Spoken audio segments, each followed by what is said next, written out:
On vous a menti.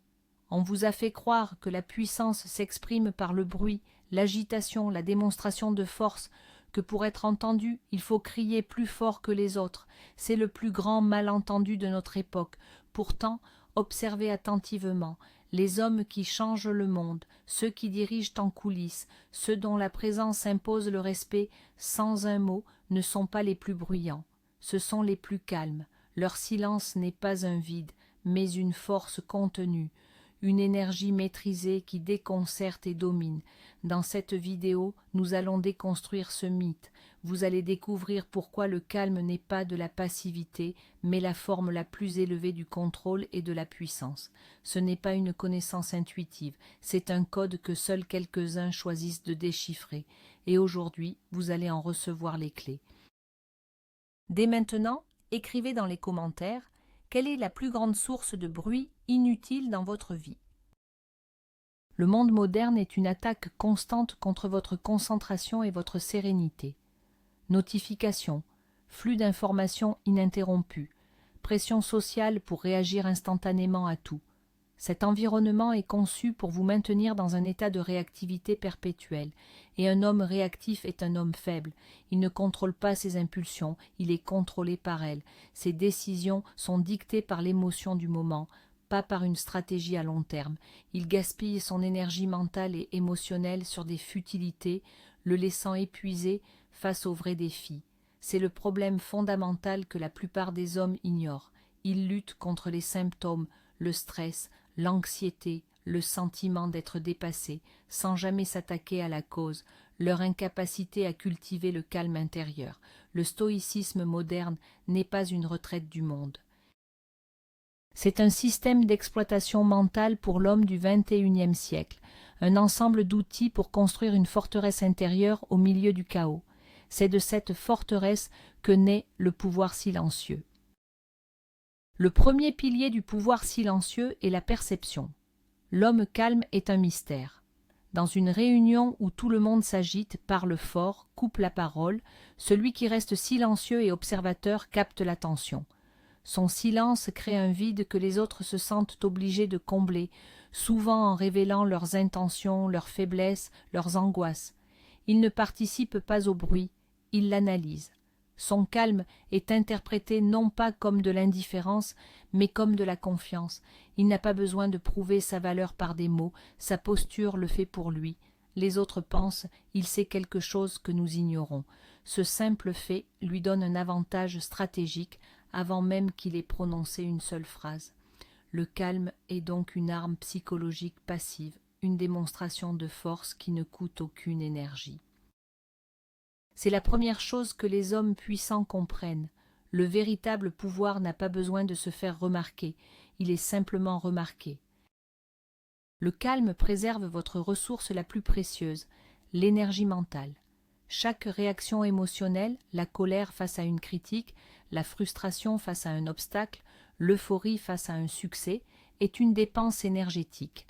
L'homme moyen vit dans un état de faillite énergétique constante.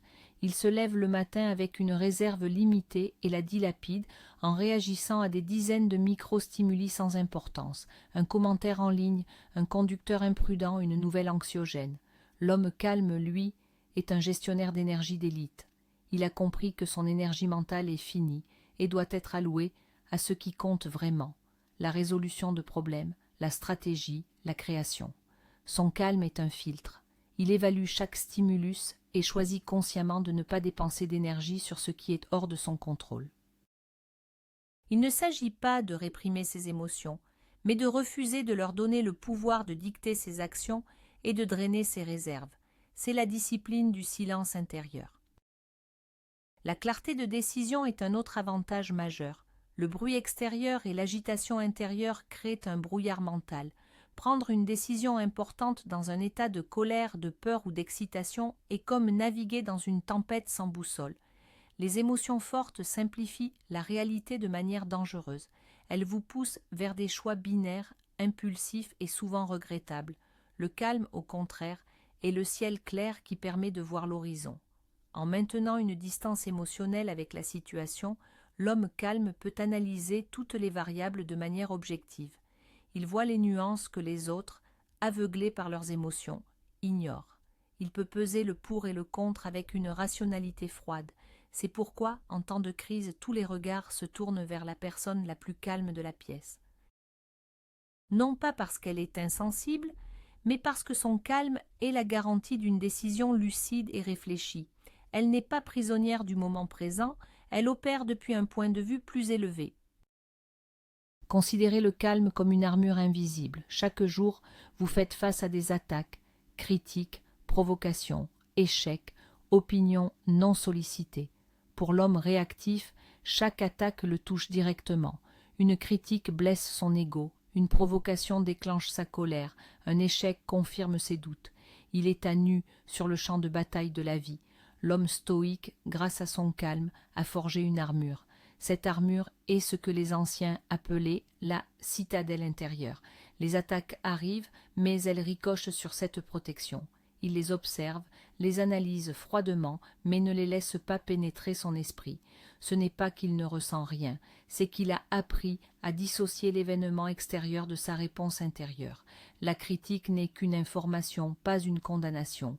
L'échec est une leçon, pas une fin en soi. Cette armure ne rend pas invincible, mais elle rend résilient. Elle permet de rester debout là où les autres s'effondrent. Le silence est un outil de négociation redoutable. Dans toute discussion à enjeu, que ce soit pour un contrat, un salaire ou un conflit personnel, il existe une dynamique de pouvoir. Celui qui parle le plus est souvent celui qui a le plus besoin de l'autre, ou le moins confiance en sa position. Il comble le silence parce qu'il le trouve inconfortable. L'homme qui maîtrise le silence inverse cette dynamique. Après avoir posé une question ou fait une offre, il se tait. Il crée un espace que l'autre partie se sent obligée de remplir. Et c'est dans cet espace que les informations cruciales sont révélées, que les concessions sont faites. Ce silence met la pression sur l'interlocuteur, le forçant à douter de sa propre position. Il se demande « Pourquoi ne dit-il rien ? Ai-je demandé trop ? Ai-je offensé ?» Le calme et le silence transforment une conversation en un jeu d'échecs où vous laissez l'adversaire faire le premier faux pas.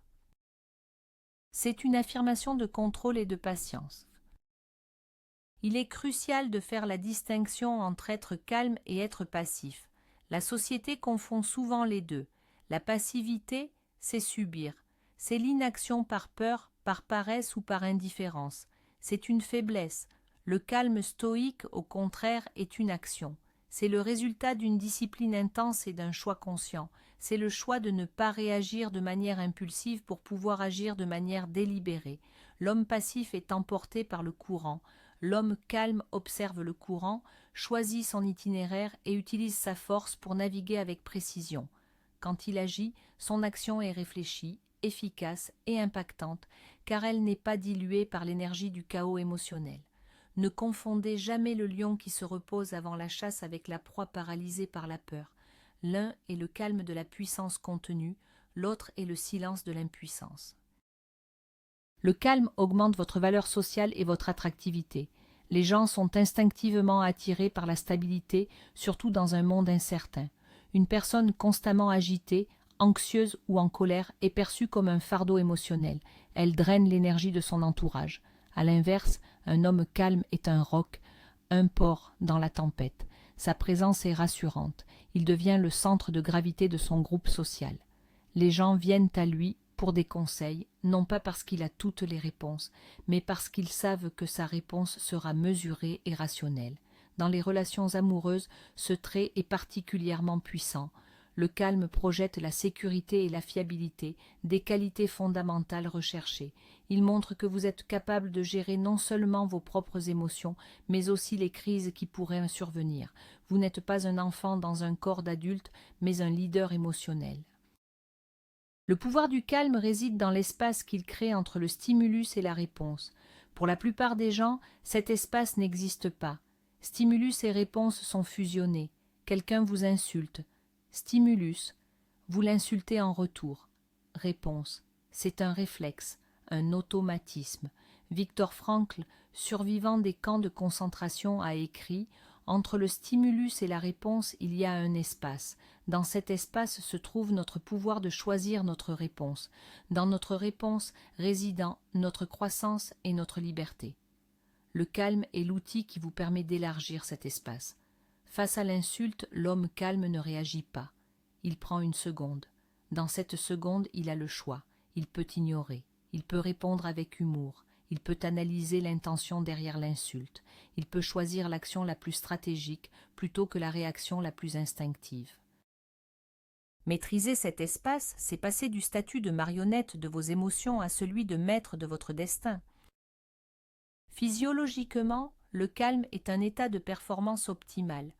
Le stress chronique et les réactions émotionnelles intenses inondent votre corps de cortisol, l'hormone du stress. À court terme, c'est utile pour la survie. À long terme, c'est dévastateur. Le cortisol dégrade les fonctions cognitives, affaiblit le système immunitaire et épuise vos réserves d'énergie. L'état de calme, au contraire, favorise un équilibre hormonal sain. Il permet à votre cortex préfrontal, le siège de la logique, de la planification et de la volonté, de fonctionner sans être court-circuité par l'amygdale, le centre de la peur et de l'émotion. En cultivant le calme, vous ne faites pas que gérer votre esprit, vous optimisez votre biologie pour la longévité, la santé et la performance intellectuelle. C'est un avantage biologique que ceux qui vivent dans le chaos ne pourront jamais égaler. Votre santé devient le reflet de votre maîtrise intérieure. Le calme est la fondation de l'antifragilité. Le concept popularisé par Nassim Nicolas Taleb va au-delà de la simple résilience. Une chose résiliente résiste au choc et reste la même. Une chose antifragile profite des chocs pour devenir plus forte. L'homme réactif est fragile, le chaos le brise. L'homme résilient est robuste, le chaos ne le brise pas, mais il en sort inchangé. L'homme calme et stoïque est antifragile. Chaque crise, chaque insulte, chaque échec est une opportunité de s'entraîner. Il observe sa propre réaction, analyse la situation et en tire des leçons pour renforcer sa citadelle intérieure. Le désordre et la volatilité du monde ne sont plus des menaces, mais des occasions de croissance. Il ne prie pas pour une vie facile, il cherche la force de supporter une vie difficile. Le calme lui permet de transformer le poison en médicament, le chaos en ordre, la difficulté en pouvoir. L'un des exercices stoïciens les plus puissants pour cultiver le calme est la préméditation des maux ou premeditatio malorum. Cela consiste à imaginer régulièrement les pires scénarios possibles. Perdre son emploi, faire face à une maladie, être trahi. L'objectif n'est pas d'être pessimiste mais de se préparer mentalement. En vous familiarisant avec l'idée du pire, vous lui retirez son pouvoir de choc et de peur. Quand un problème survient, votre esprit n'est pas pris de panique. Il se dit « j'ai déjà envisagé cela, je sais comment réagir ». C'est comme un vaccin contre l'adversité. Vous vous exposez à une petite dose de stress imaginaire pour développer une immunité contre le stress réel. L'homme qui a déjà fait face à ses pires peurs dans son esprit reste calme quand la réalité les lui présente. Il a déjà un plan. Il a déjà accepté la possibilité de l'échec, ce qui le libère pour agir avec audace et sérénité. Le calme vous donne la maîtrise du temps. L'homme impulsif est esclave de l'instant. Sa perspective est rétrécie à la seconde présente. Il veut une gratification immédiate, il réagit à la dernière information, il est incapable de penser au-delà de l'horizon de ses émotions. L'homme calme, en se détachant de l'urgence du moment, peut adopter une perspective à long terme. Il est capable de sacrifier le plaisir immédiat pour un gain futur plus important. Il peut supporter une difficulté présente parce qu'il sait qu'elle s'inscrit dans un plan plus vaste. C'est le principe du memento mori, souviens-toi que tu vas mourir. Loin d'être morbide, cette pensée stoïcienne clarifie les priorités. Face à la finalité de la vie, les petites frustrations et les drames quotidiens perdent leur importance. Cela vous force à vous concentrer sur ce qui compte vraiment. Le calme naît de cette perspective élargie. Le calme est un prérequis au véritable apprentissage. Pour apprendre une compétence complexe, pour comprendre une idée profonde, votre esprit doit être dans un état de réceptivité. Un esprit agité est comme une eau trouble, impossible de voir le fond. Il est incapable d'absorber de nouvelles informations de manière efficace car il est trop occupé à gérer son propre bruit interne. L'homme calme, en revanche, dispose d'une clarté mentale qui lui permet de se concentrer pleinement sur la tâche à accomplir. Il peut écouter attentivement sans préparer sa réponse. Il peut lire un texte complexe et en saisir les subtilités. Sa capacité à apprendre et à s'adapter est exponentiellement supérieure à celle de l'homme distrait et réactif. Dans une économie basée sur la connaissance, cette capacité à maintenir une concentration profonde et sereine est un super-pouvoir. Le calme n'est pas seulement un état d'être, c'est une compétence cognitive. Le leadership authentique est impossible sans calme. On ne suit pas celui qui crie le plus fort, mais celui qui incarne la stabilité. Le leader paniqué propage la panique. Le leader en colère propage la colère. Le leader calme face à la crise propage la confiance et la rationalité. Il devient un point d'ancrage pour son équipe. Son calme communique un message puissant. J'ai la situation sous contrôle. Nous allons trouver une solution. C'est une force de cohésion. Les gens ne donnent pas le meilleur d'eux-mêmes par peur, mais par respect et par confiance. Le calme du leader crée l'espace psychologique nécessaire pour que les autres puissent réfléchir et performer sans être paralysés par l'anxiété. Pensez aux plus grands capitaines, généraux ou chefs d'entreprise dans les moments les plus sombres. Leur héritage n'est pas bâti sur leurs cris, mais sur la sérénité qu'ils ont su maintenir quand tout s'effondrait autour d'eux. Le concept stoïcien de la dichotomie du contrôle est le logiciel central du calme. Il est d'une simplicité désarmante mais d'une puissance infinie. Il consiste à diviser chaque situation en deux catégories, ce qui dépend de vous et ce qui n'en dépend pas. Ce qui dépend de vous, vos jugements, vos opinions, vos actions, votre volonté. Ce qui ne dépend pas de vous, les actions des autres, l'économie, la météo, votre réputation, la maladie, la mort. L'homme réactif passe 99% de son temps et de son énergie à s'inquiéter, à se plaindre et à essayer de changer ce qui ne dépend pas de lui. C'est la recette garantie pour la frustration et l'impuissance. L'homme calme concentre 100% de son effort sur le seul domaine qu'il peut maîtriser, lui-même. Il accepte le reste avec sérénité. C'est la définition même de la puissance, non pas contrôler le monde, mais se contrôler soi-même face au monde. Le calme vous libère de la tyrannie de l'approbation des autres. L'homme qui a besoin de validation externe est un esclave. Ses émotions, son estime de soi et ses actions sont dictées par le regard et l'opinion d'autrui. Un compliment le rend euphorique, une critique le dévaste. Sa vie est une montagne russe émotionnelle sur laquelle il n'a aucun contrôle. L'homme calme trouve sa validation à l'intérieur de lui. Son estime de soi est basée sur ses propres valeurs, sur sa discipline, sur le respect de ses propres principes. Il apprécie les compliments, mais n'en dépend pas.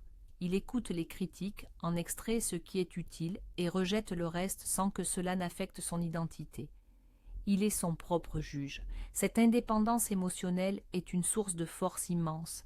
Il peut prendre des décisions impopulaires mais justes. Il peut suivre un chemin que personne d'autre ne comprend.